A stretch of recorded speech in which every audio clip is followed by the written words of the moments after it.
This is the Summer 2019 Exam 1 for MA 303.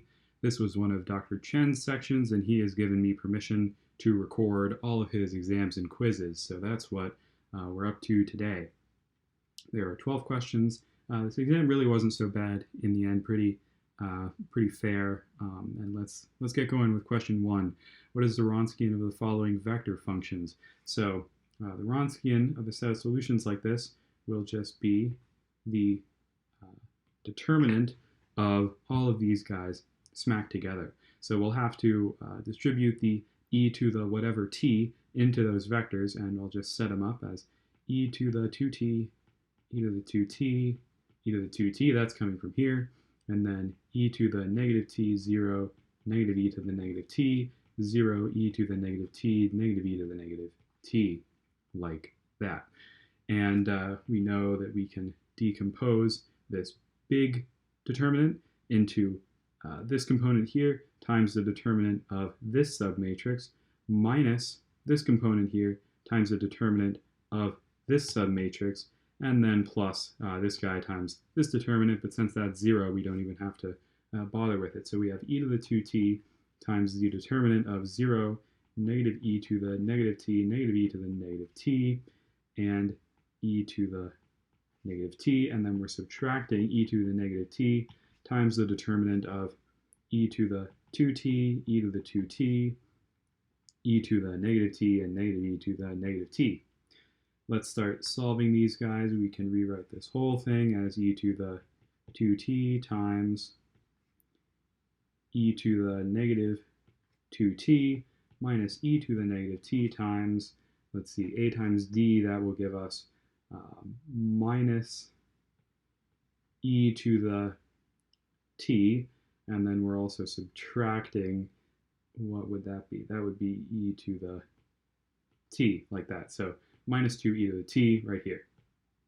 Minus 2, we can do that, and then we're just multiplying these guys together. This will give us 1 plus 2, that's 3, and that is our answer. Question 2, we're finding x evaluated at 1 if x prime is that matrix right there times x, and x at 0 is 1, 1. So this should just be a pretty normal x prime equals ax kind of thing right here, and especially because it's an upper triangular matrix, so we can say right off the bat that lambda is equal to 2 and 1. That's just something that you can do with these matrices. If you really want to solve it out, we're solving the determinant of a minus lambda I equals 0, so that's the determinant of 2 minus lambda, 1, 0, 1 minus lambda, and if you make the characteristic equation out of this, you get 2 minus lambda times 1 minus lambda is equal to 0, and we see that the solutions of that clearly are 2 and 1. So we're right back to where we started. Now we need some eigenvectors. For lambda is equal to 2, a minus lambda I will be 0, 1, 0, negative 1, which we can simplify down to 0, 1, 0, 0. And really what this is saying, if we set it equal to 0, is x2 is equal to 0. And so our eigenvector is just going to be formed from our free variable, which is x1. And mainly because we don't have a pivot here for x1, so it is our free variable. Now what about lambda is equal to 1? For lambda is equal to 1, a minus lambda I will give us 1, 1, 0, 0, and we really can't simplify that down anymore, and this will give us an eigenvector of negative 1, 1.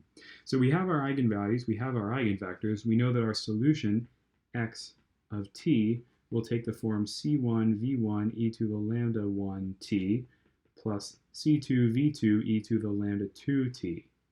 So setting that up, x of t is c1, and just choosing an arbitrary order, 1, 0, e to the, this is for lambda equals 2, so 2t, plus c2, negative 1, 1, e to the t. And we're told here, our initial condition, that x at 0 is equal to 1, 1. If we plug in 0, 0 for those t's, we get x at 0 is equal to c1 times 1, 0 times 1 plus C2 times negative 1, 1 times 1. And we know that x at 0, they tell us that that evaluates to 1, 1. So just thinking back to linear algebra for a second, we can take this and make it into an augmented matrix. We're taking a linear combination of these two vectors right here, and that has to equal 1, 1. So linear combination of 1, 0, negative 1, 1, and that is equal to 1, 1. And this is a hilariously easy matrix to solve. Let's just add row 2 to row 1, and we see that C1 is equal to 2, and C2 is equal to 1. So I'll go back up here and replace that. And what are we really trying to find? We're trying to find x at 1. So if we plug in, so x at 1. If we plug in 1 for all of these t's, we get 2, 1, 0, e squared plus negative 1, 1, e to the first power. And kind of compressing this into the form that they wanted for the answer, we get e squared minus 2e squared minus e over e. And that is answer choice E, and it is correct. Question 3, the system x prime equals ax has a complex valued solution given there. What is the general solution? So we're given something of the form e to the lambda 1 t times v1, which is exactly what we end up with about 3/4 of the way through solving a complex eigenvalues question for x prime equals ax. And what we're going to do here, let's rewrite this. We have 5, 3 minus I, e to the, instead of writing it like they have here, I'll write it as e to the negative t times e to the I t, just expanding that out and using a property of exponents. And since we know that e to the it by Euler's formula is cosine of t plus I sine t, we can replace that here. Cosine t plus I sine t, like that. And now all we need to do is to split this thing up by kind of foiling in these cosines and sines, split it up into a real portion and an imaginary portion. We'll drop the i's off the imaginary portion, and we will have our answer. So when do we get real valued solutions? When we multiply this cosine and sine into this vector here? Well, if cosine is multiplied on top, we're going to get something real. If cosine is multiplied to this 3 on the bottom, and if I sine is multiplied to that negative I on the bottom. So this gives us our first component of our solution. I'll just write x of t is equal to, and then we said cosine on top, so 5 cosine t, cosine to that 3 on the bottom, so 3 cosine t, and then we have minus I squared sine t, so that would be plus sine t, and then we have to still remember that everything is multiplied by e to the negative t, so e to the negative t goes there. And then we have a c2, and then all the imaginary bits. So it's exactly the opposite of what we had before, all the other combinations that we have left. So that's sine multiplied to that 5 on the top, cosine multiplied to that I, and sine multiplied to that 3. And remember, we are dropping all of our i's. So we get 5 sine t right there, and then on the bottom we get 3 sine t minus cosine of t. And there is our general solution. And if we take a look down here, just looking for, pretty sure, yeah, B is our correct answer. 5 cosine, 3 sine sine, 5 sine, 3 sine, negative cosine. Okay, perfect. Question 4, we have a matrix with an eigenvalue that has an algebraic multiplicity of 3, so it should have 3 associated eigenvectors, but it only has 1. So we have a defect of 2 because the geometric multiplicity of our eigenvectors is 2 fewer than the algebraic multiplicity, and we're told that we have 3 generalized eigenvectors, and we're trying to find the general solution to this system. So the relationship that we have with all of these that all these eigenvectors have with each other, for example, is we can say, that A minus lambda I times V3 is equal to V2. I should really close my window. Sorry about that. And oh no. Okay, I'm on a tiny island in Maine, and there are cars going by at 10 p.m. I'm not sure what's up. And then we can likewise say that A minus lambda I times V2 is equal to V1. So let's find A minus lambda I, since lambda, okay, A minus lambda I. Since lambda is equal to -1, that will give us 1, 1, 2, -5, -2, -7, and 1, 0, 1. And so applying this, because we know that they've chosen V3 to be 1, 0, 0, and I say chosen because if you compute A minus lambda I cubed, you will get 0, 0, 0, like all the way through, all zeros. So really V3 can be whatever we want. But if we want to find V2, which is really what we're missing here, we need to multiply A minus lambda I by V3. So multiply that by 1, 0, 0. We get V2, which is what? Well, that will just be 1, -5, and 1. And just to check our work to make sure that we're on the right track, what we should be able to do is do the same thing with V2 and get V1 out of it. So if we set this up, 1, 1, 2, -5, -2, -7, 1, 0, 1, and multiply it by V2, we should get V1, which we know ahead of time is -2, -2, and 2. And so computing this, we get 1 minus 5, -4, plus 2 is -2. It's looking good so far. -5 plus 10 is 5 minus 7 is -2. Looks good. And finally, 1 plus 0 plus 1 is 2. So that looks good. That means that our V2 is correct in this case. So now what is our solution going to look like? Well, it gets pretty complicated, as you can see down here, but in general, if we have 3 generalized eigenvectors, we can say that x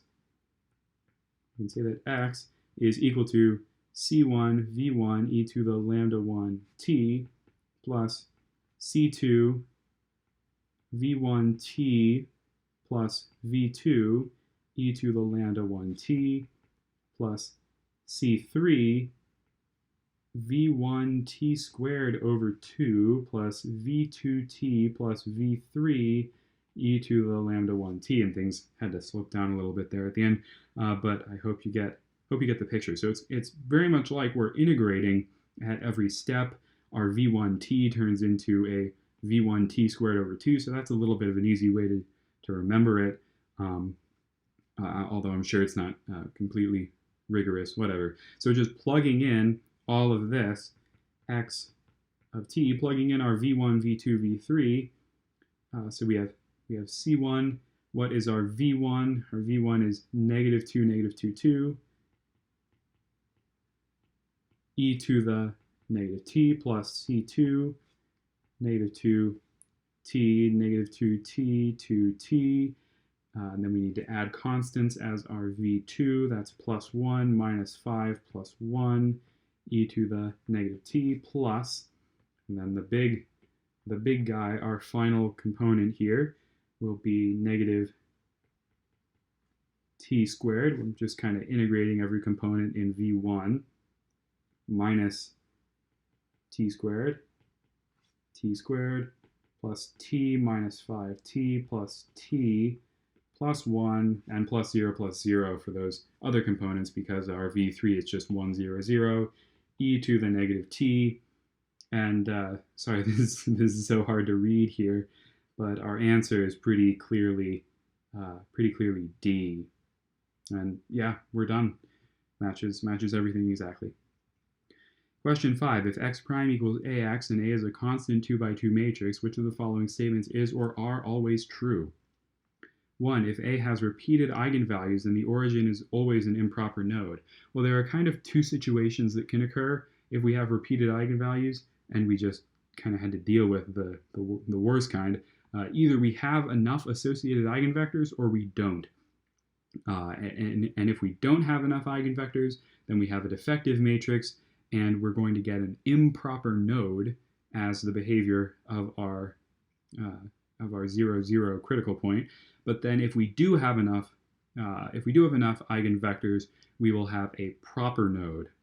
And so this is not always true. It would only be true if we did not have enough eigenvectors. What about 2? If A has unequal eigenvalues of the same sign, then the origin is a proper node. Well, we already kind of talked about what produces a proper node. If you have repeated eigenvalues of the same sign that have enough associated eigenvectors, then you're getting an improper node. If instead we have unequal eigenvalues of the same sign, you will get an improper node. So this guy is also false. What about 3? If A has at least one negative real eigenvalue, then is the origin always asymptotically stable, such that as time approaches infinity, all solutions will eventually approach the origin? Well, nope. What if the other eigenvalue is positive? If we have one negative real eigenvalue and one positive real eigenvalue, we will have a saddle point. Let's say that these are our two eigenvectors.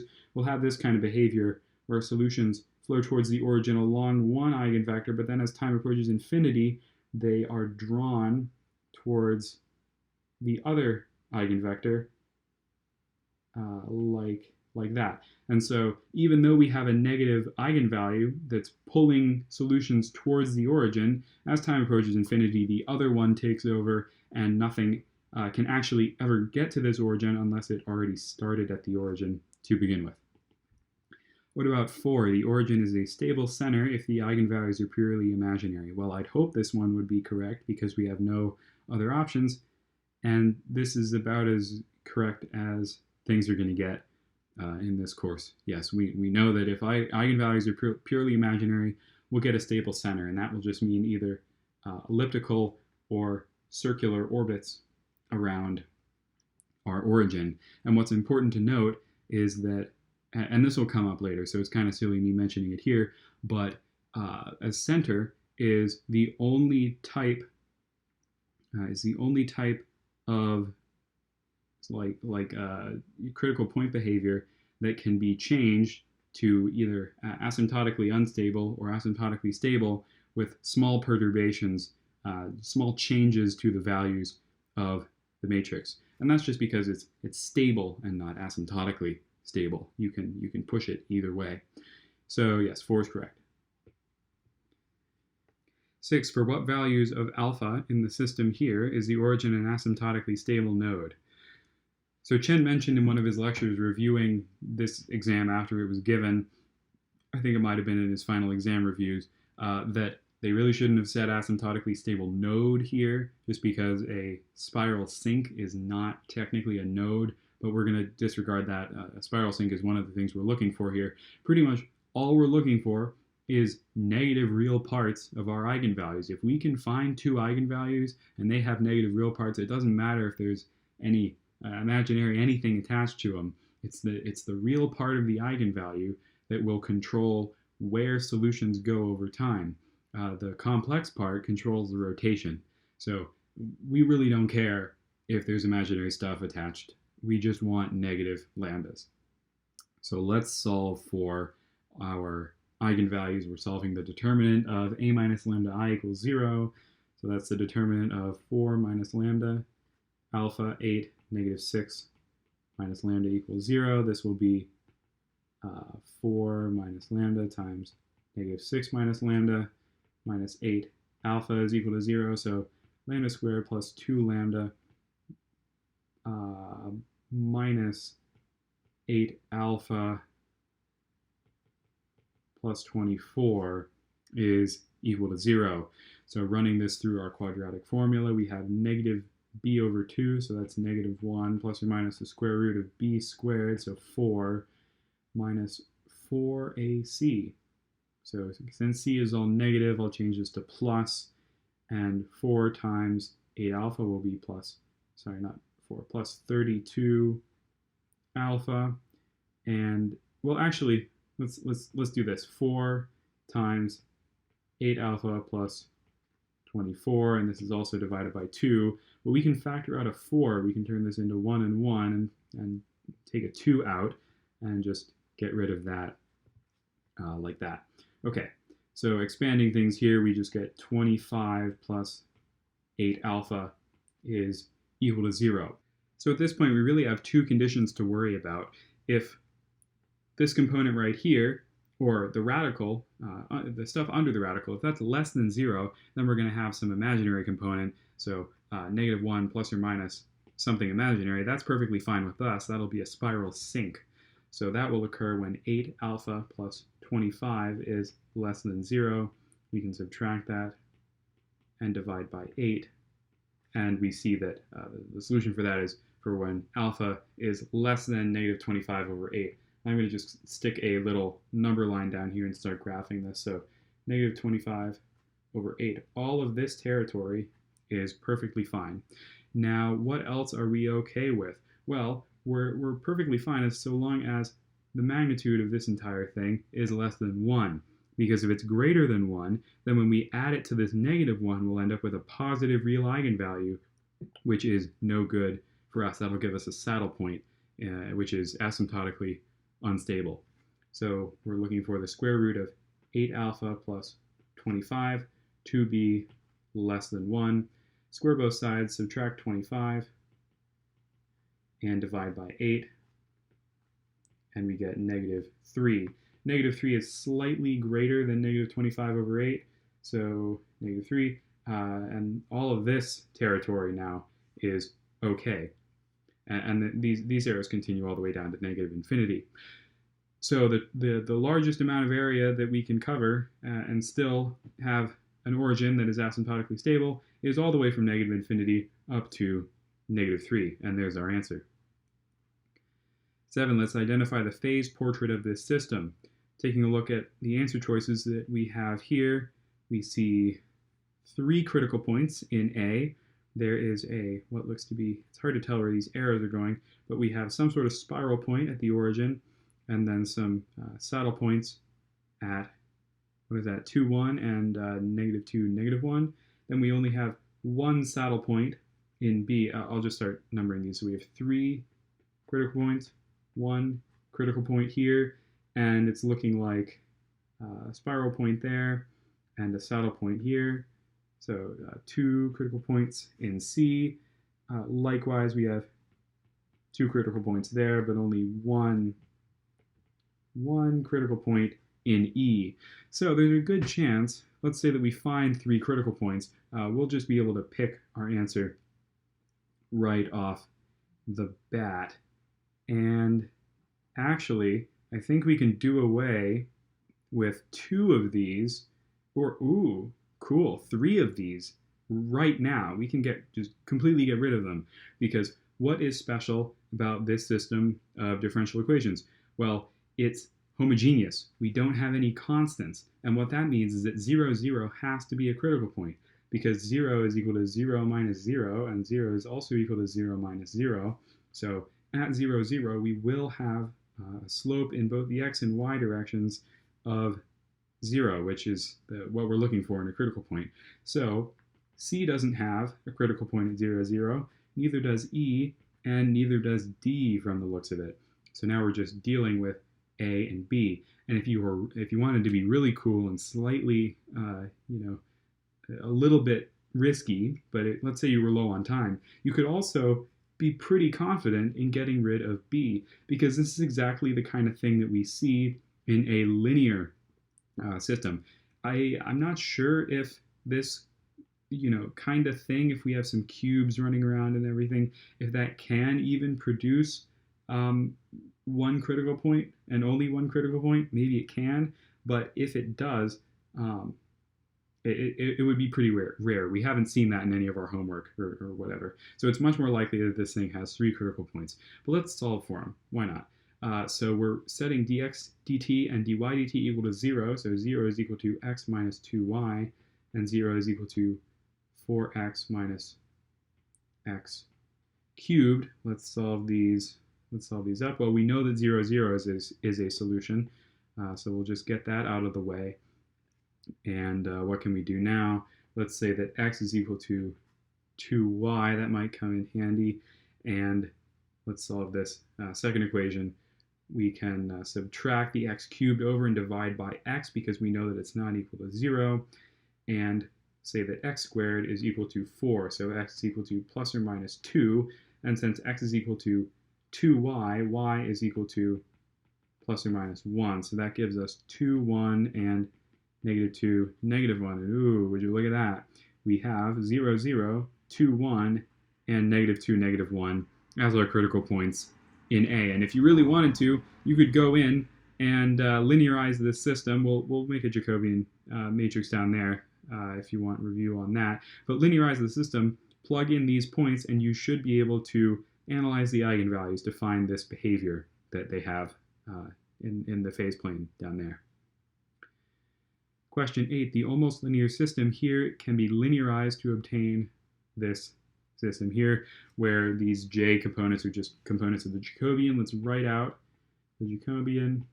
So the Jacobian of x and y is just going to be, let's assign this guy to be f of xy, and this guy is g of xy. So this will be fx, fy, gx, and gy. It's pretty easy to remember. They're not really pulling anything crazy on us there with the memorization. So let's just find these. It's as easy as that. The partial derivative of f with respect to x will give us negative 10 plus 2x, and the partial derivative with respect to y will give us negative 3. The partial derivative of g with respect to x will give us 6 minus y, and the derivative with respect to y gives us 2 minus x. And so since we're looking for j12, which is this component here, plus j22, which is this component, oops, that's the eraser, which is this component right here, we add those together, we get negative x minus 1, which is C, and it's our answer. 9, which of the following statements are true? This is bringing us back to about 20 minutes ago when I kind of explained something that I'm just going to have to go and explain again. I should have saved time back there, but okay, we need a little bit of a display here. So we have a wall. This is a big wall here, and on one side we have unstable systems, and on the other side we have, or I'll specify, asymptotically unstable systems. Then we have asymptotically stable systems, and this wall goes infinitely in the negative y and positive y directions. If you're an asymptotically stable system, you cannot get to the other side of the wall, and likewise, if you're an asymptotically unstable system, you cannot get to the asymptotically stable side of the wall. And the only tool that you have to try to get over the wall is small perturbations to the values of your the values of your coefficients of your linear system. Okay, but on top of the wall, let's say, okay, I shouldn't have said the wall goes infinitely in the y direction. This is a very bad analogy, but I hope it helped a little bit. On top of the infinitely tall wall, we have stable systems that are not asymptotically stable. So for our purposes, that's really just centers. And with small perturbations, if you just give this guy a little bit of a nudge in the left direction or the right direction, it will fall onto one or the other side. And this happens if we have a center, and you can even visualize it a little bit. If you just give this orbit a little bit of a nudge, even though this wouldn't work with real orbits, again, this analogy really terrible. If you just nudge it a little bit, things will spiral into the center. If you nudge it a little bit out, things will spiral infinitely away from the origin. So essentially, stable systems are the only systems that can change. So you can either go asymptotically unstable or asymptotically stable. if you're a stable system. Okay, terrible analogy over. Let's go. Let's go to part one. Small perturbations to the coefficients of a linear system can turn an asymptotically stable equilibrium into an unstable one. So they're saying that from the right side of the wall, you can get to the left side of the wall using only small perturbations to your coefficients. And yeah, we know that this is not true. This is an impenetrable wall if you're on one side or the other. 2. Small perturbations to the coefficients of a linear system can turn a stable but not asymptotically stable equilibrium into an asymptotically stable one. Yep, if you nudge this guy just a little bit, or we were saying if you nudge the solution path a little bit towards the origin, it's going to spiral in or fall off that side of the wall into the asymptotically stable camp. So yes, that's perfectly fine. And what about 3? A critical point of an almost linear system is asymptotically stable if it is an asymptotically stable critical point of the linearization of the system.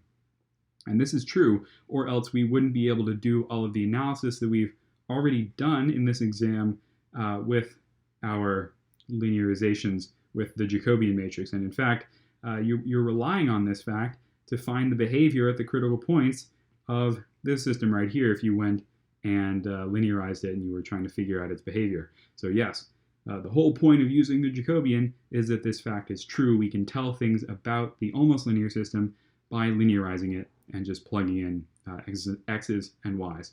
So that's 2 and 3, and that was my story time for the day. Question 10, how many critical points does this system have in the first quadrant? So x greater than 0, y greater than 0.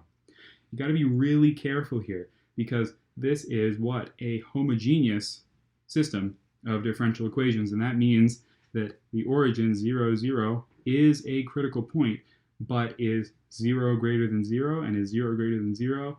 No, so this guy is not counted in our first quadrant of solutions. So let's try to figure out what else is. So we can assume that x and y are not equal to 0. That'll help us out a little bit when we set dx dt and dy dt equal to 0. So 0 is equal to x squared minus 2x minus xy, and 0 is equal to y squared minus 4y plus xy. So like I said, assuming that x and y are not equal to 0, we can divide by x in the first equation and divide by y in the second equation. And then we should just be able to solve these guys. And this is looking pretty linear, so we'll probably end up with one solution. I'll subtract or add a y to both sides here. So we get y is equal to x minus 2, x minus 2. And we'll plug that into our other equation, and that will give us 2x minus 6 is equal to 0, so x is equal to 3. And since y is equal to x minus 2, y is equal to 1. So that's our only solution. There's no way to get another set of x's and y's that solve these equations. So that means that there's only one critical point in the first quadrant for this system here. And 11, a certain system of differential equations is shown to model the competition between two species.